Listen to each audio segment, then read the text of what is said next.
आमदार साहेब, आज जो कार्यक्रम होणार आहे त्यात तुम्ही आमदार साहेब, आज जो कार्यक्रम होणार आहे त्याची पत्रिका तुम्ही व्हायरल केली होती, त्यावरून जे माजी आमदार आहेत भाजपचे नेते त्यांनी महायुतीवरून खरं तर टीका केली आहे तुमच्यावरती की तुम्हाला विसर पडल्या सगळ्या गोष्टीचा. केवळ उपमुख्यमंत्र्यांचा फोटो आहे PCM2चा, बाकी कुणाचा फोटो नाही किंवा धर्म पाळला जात नाही तुमच्याकडून असं म्हणणं. खरं तर तुम्हाला सर्वांना सांगू इच्छितो की हा कार्यक्रम शासकीय आणि ही सगळी भूमिपूजन शासकीय इमारतींची आहेत. पहिलं म्हणजे अहिल्या भवनाची पाहणी करणं, मेंटलच्या नवीन मेंटल उभारण्याच्या याचं भूमिपूजन आहे, सेटलमेंट कमिशनरचं भूमिपूजन आहे आणि शासकीय इमारतीचं भूमिपूजन आहे.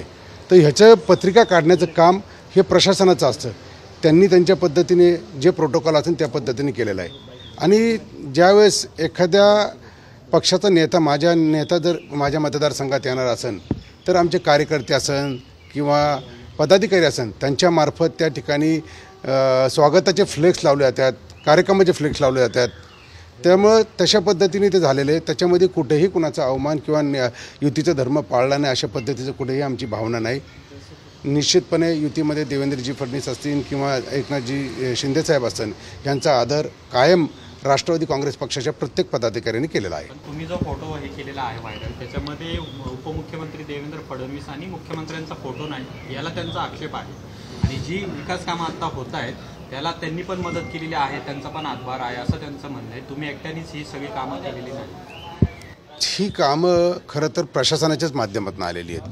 फक्त याच्यामध्ये आता ह्या काळामध्ये दरम्यानच्या पाठपुरावा करून ती लवकरात लवकर ह्याच्यासाठी आमचा प्रयत्न झालेला आहे. त्यांनी केला असेल तर तसं त्यांनी पुटअप करावं बस. फोटो काढायचे आपले तुम्ही फोटो दरवेळेस ह्या ठिकाणी आज माझ्या कार्यकर्त्यांनी किंवा आमच्या ह्याच्यातनं जे काय आहे त्या नेत्याचे स्वागताचे टाकले, त्याच्यामध्ये कुठलेही बाकीचा उल्लेख नाही आहे. धन्यवाद.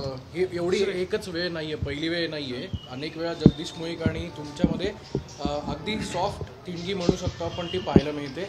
महायुतीमध्ये वडगाव शेरीमध्ये खरंच काही अलबेल आहे का असं तुम्हाला वाटतं? मला तर असं कुठं जाणवत नाही. आणि जे काय ते वरचे नेते सगळे निर्णय घेतील ना, आपण त्याच्यावरती कशाला भाष्य करावं.